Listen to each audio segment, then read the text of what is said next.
We're back, Red. We are back. How are you feeling after today's workout? Pretty beat up. Pretty beat up. I feel good though, but my body's definitely like Describe you beat lifted up. some heavy weights What do you today. mean beat up? I could just tell that my like posterior chain is very fatigued. I can tell that my central nervous system is pretty fatigued. Like my brain is going to be pretty tired tomorrow. What would affect that? Heavy deadlifting is going to affect your central nervous system more than anything you possibly could do. So what I mean by that is your brain sends signals to the muscles and it tells them to fire. And how quickly your brain sends those signals is going to be how much muscle action you're going to get. We call that rate coding. Rate coding is the rate at which your brain sends signals. So the faster you can do that, the faster you're going to get to a point where we call full tetanus, which is all the muscle fibers firing. And when that gets fatigued, like doing a max deadlift, it requires all of that as fast as you possibly can rate code. That's what you need to do. So when you squat, you're starting from the top. When you bench, you're starting from the top and you're loading up that bottom position.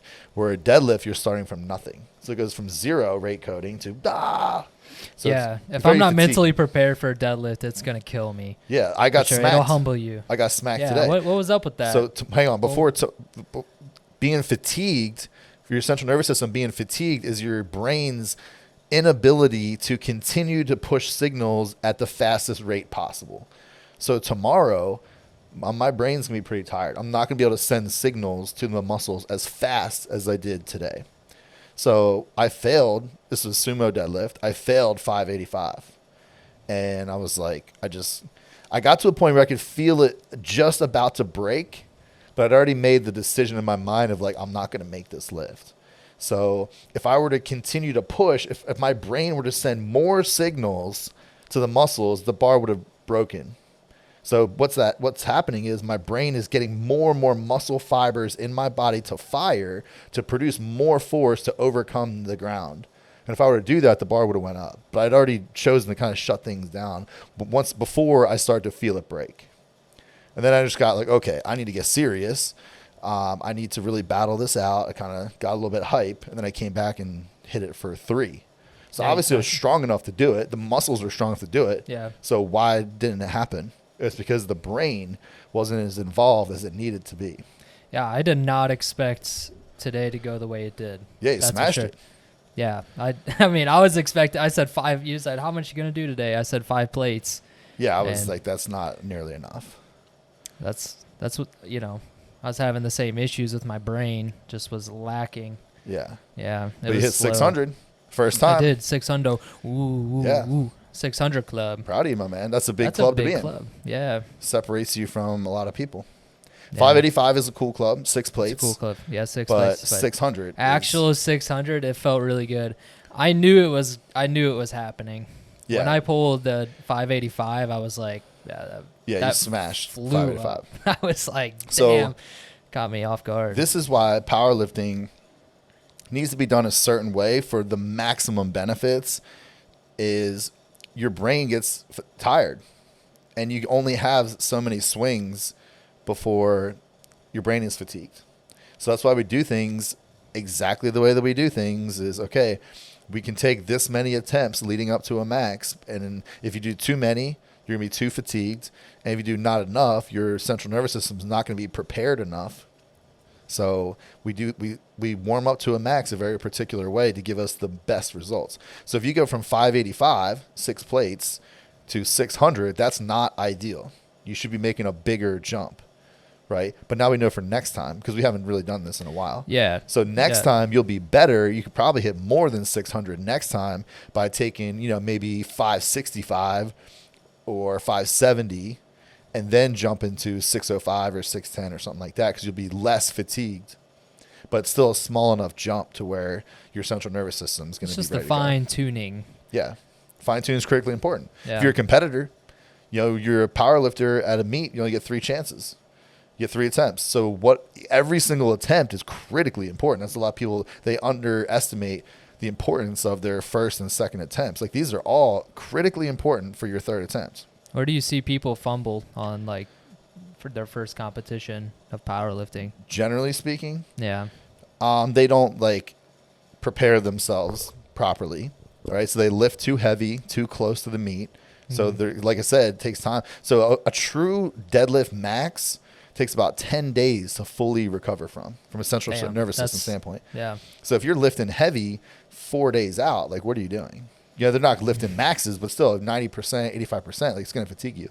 So anyway, they do that, but then they go to a meet and then they're nervous, which is understandable. So they take way too much pre-workout and then they're yacked up on pre-workout and then they don't eat food because they're nervous and they have no appetite from all the stimulants. They don't eat, then they just crash and burn midday. Yeah. From my personal experience, that's what I'm glad I took it very serious when it came to pre-workout.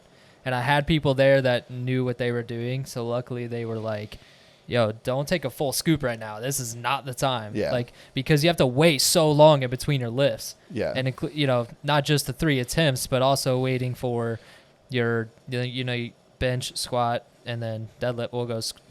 It goes squat, bench, deadlift.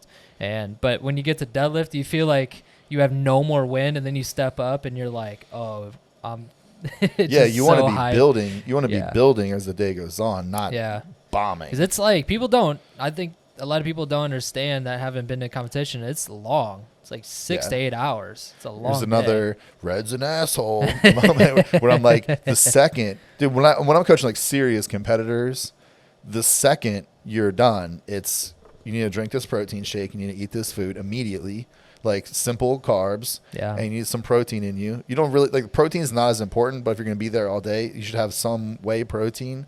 Like as soon as you're finished your third attempt, whey protein and some simple carbs, and then because that's going to digest pretty quickly, and then depending on how long it is between events, then you need to eat real food. You have to eat real food, but you time that before. So the whey protein and the carbs are after the first event, and then the Right. timing of the meal is timed out before the second event. So you Yeah. kind of got to see how many people are there, what the pace is going, how long it took you to get through your flight, and you kind of make a pretty accurate guess. Yeah. Then you eat food before to fuel not just the bench press, which you don't really need that much gas for the bench press, but like you're really setting up the deadlift later in the day by eating Yeah. earlier. So if people get up to the platform and they're struggling mentally, like you were explaining earlier, would you tell it's better to, I mean, I guess in a competition, no matter what, you got to go for it. Yeah, Not you have to until go you- for it. yeah. But like if you're just mentally, like actually mentally fatigued, if your central nervous system is mentally fatigued because you didn't prepare for the meet the right Yeah. way, there's really nothing you can do. There's not at all. I mean, you could have Yeah. some like heroic effort, like that Yeah. does happen, but that's the only way you're gonna overcome that is some like It's just some gun to your self-hype, head, yeah. your baby's trapped under the car, I need to type of Yeah. situation. But like if you're Go to a not very there, dark place. if you're not there mentally, Yeah. it's not going to happen. But if you're not there mentally because the words that are happening in your mind are not favorable, you can turn that around. And that's a big Yeah. part of coaching, especially coaching Yeah. women. They love to have breakdowns. It's a struggle. They love to have breakdowns, post lift. And then you just got to talk. I mean, guys do too, but they're just less open about it. Yeah. Women will be just crying in a Mine corner is just somewhere. like I'm stepping up to the bar. Like today when I did 600, I lined up to the bar and then the song was ending, and I'm like, oh my god. But I just pulled myself back together and said, just think about this lift. Think about one thing. It was pulling the slack. Drive the legs. That's it. Yeah, and again, And- another Red's an asshole moment. What do I say all the time? Music's for the weak. Music's for the weak. And I say certain things repetitively, so it just lives in your mind. So in these scenarios where the music goes out, or it's the end of the song and it's your time to lift, if you're at a competition and something happens, like you have to lift when it's time to lift. You can't let out like external things dictate your performance. So if Right. you need music, you're mentally weak. That's what it comes down to. Yeah, if you So- really think that you're training with music in constantly, day in, day out, that you're going to go to competition and just do amazing without music, it's probably not going to happen. You have to train without it. Yeah, music certainly helps, Yeah. but I say music is for the weak all the time. So in these moments, when you're like, oh, it's the end of the song, what are you going to hear in your subconscious? Music's for the weak. And then I don't need music. I prefer music. I certainly want music, but I don't need it because I'm not weak. I'm not mentally weak. Music isn't what lifts the bar. I lift the bar. It takes a lot. It does take a lot. It takes a takes lot to out of not you. be mentally weak, Yeah. especially in powerlifting. for sure. when you're lining up to the bar. Especially on Yeah. deadlifts. More than anything is on deadlifts. Because if you're in a squat or a bench, by the time it gets really hard, you're already in it. You're already in the bottom, Yeah.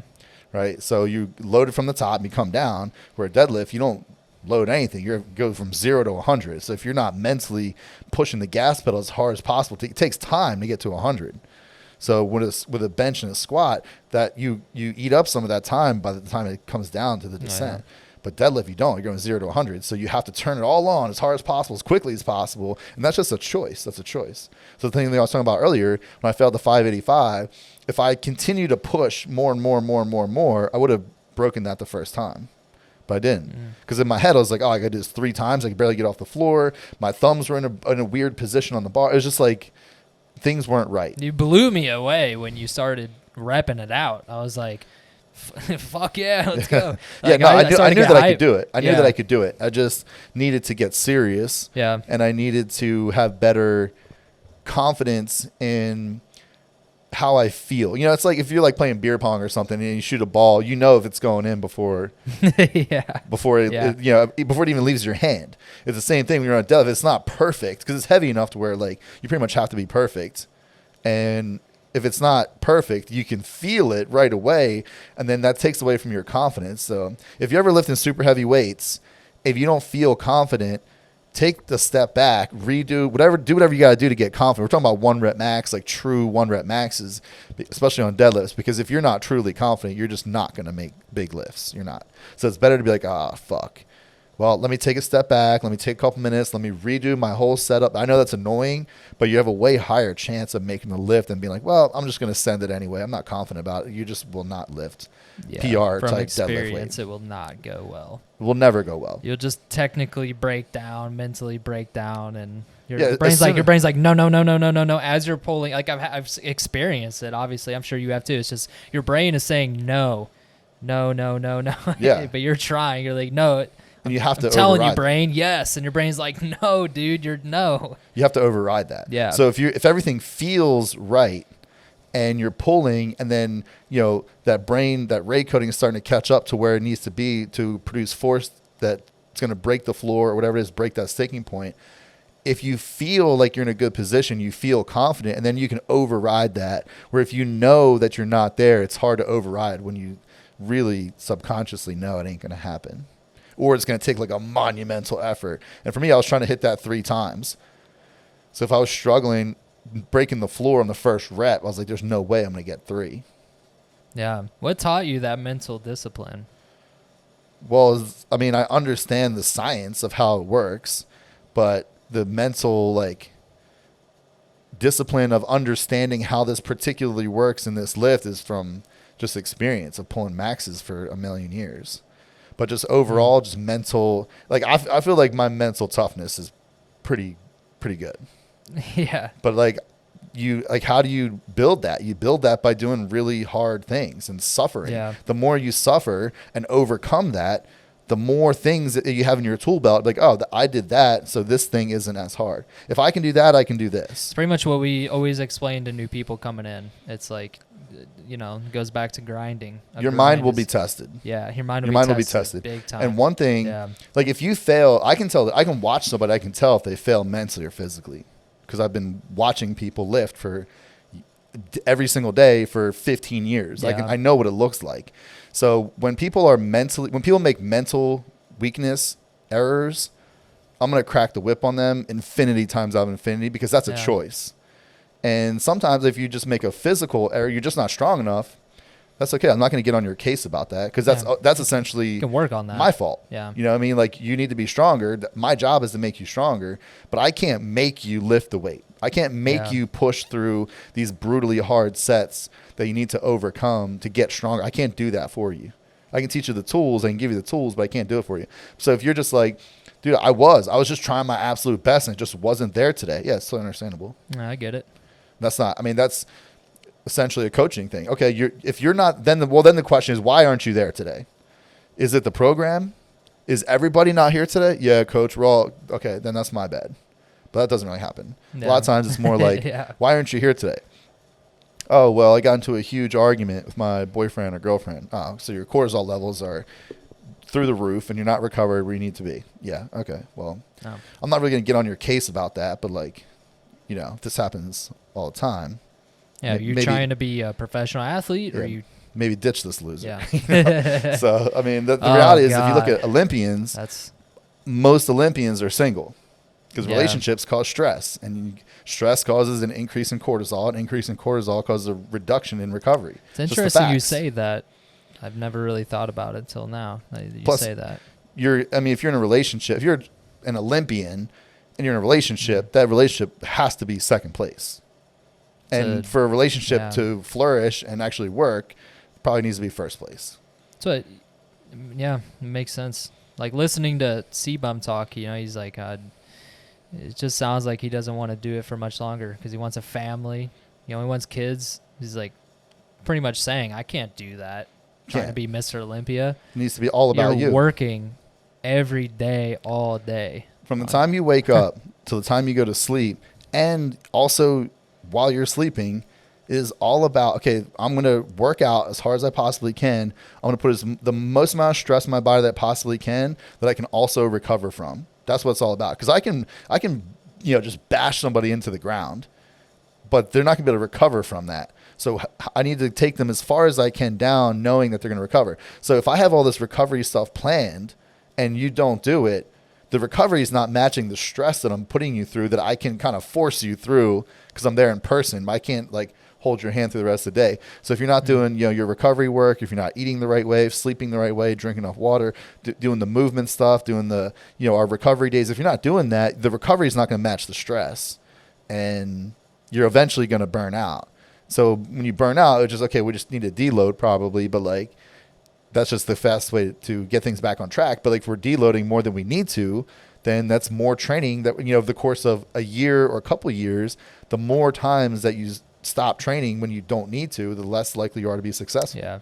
That's So- like, we got 4 weeks left. It's like, can't Yeah. deload right now. So if your job is Yeah. to this is what people don't understand. Like if you're an athlete, it's not just go to the gym and train and that's it. Yeah. Your whole entire day is committed to your body. And the recovery is equally as important as the training. It'll reflect your outcome big time. Yeah. So if you have a Yeah. family, what you can tell this, you know, 2-year-old, hey, stop being a 2-year-old. It's causing me stress.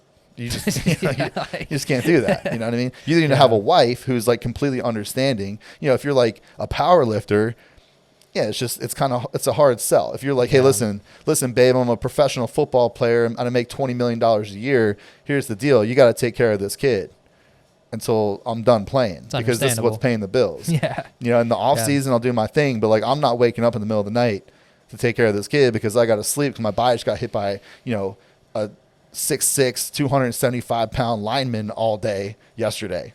I need to recover or I'm going to get injured. If I get injured, these paychecks ain't coming. And these paychecks ain't coming anymore. We ain't living in this house anymore. And this lifestyle we have, we ain't doing that anymore. You're probably not going to want to be with me. You know what I mean? So this is your job. Yeah. Your job is this. My job is that. It has to be separated, which, you know. That's why there's not a lot of people at the top. Exactly. In sports. And It's if you tough. have, you know, in powerlifting, you're not making $20 million paychecks. Yeah. So it's No. a hard sell. Hey, wife, you need to be completely take care of this child while I just go lift weights with my friends. Yeah. I mean, Even if you're the best in yeah. the world, it requires the same amount of work, but the money is just not there to really justify You're that. most likely going to be younger anyways. So, Yeah. yeah, you shouldn't. But you can get stronger as you get older. Like you can be in your mid 30s and still in your later 30s and be still continuing to get stronger. You can get stronger even in your 40s, but like it's just, you know, you can kind of peak on strength, but it's kind of hard to stay in the game for that long. Where I've you can seen be some young strong guys. for in sure. their 30s, 40s, 50s. Saw Definitely. some dude probably in his 60s doing a reverse bench press at a competition. Don't know what that was Old school. about, but Yeah, that's how they used to do it. yeah, old school. I Yeah. don't even. How would you even hold that in your hands? Like, would Yeah, you? the same way. It's actually kind of nice. I just don't really have Really? the mobility to do it anymore, but I yeah, it's don't- kind of I nice. don't You can move some weight that way. How much you think you could press reverse grip? If I had the mobility, probably Yeah. a lot. More than me. Definitely more than that. I could reverse grip more than you could regular grip, for sure. No. All right, we'll test it out. We'll test it out on It's Wednesday. going down. It's Yeah, going like I'll just down. do like 20 minutes of like wrist and elbow mobility, and I guarantee I could at least push 300. You're like, oh, Hunter, 315. can you please roll out my wrist? It hurts so bad. Yeah, my wrists are afterwards. yeah, my wrists are going to be inflamed. Yeah, to that say would the not be least. good.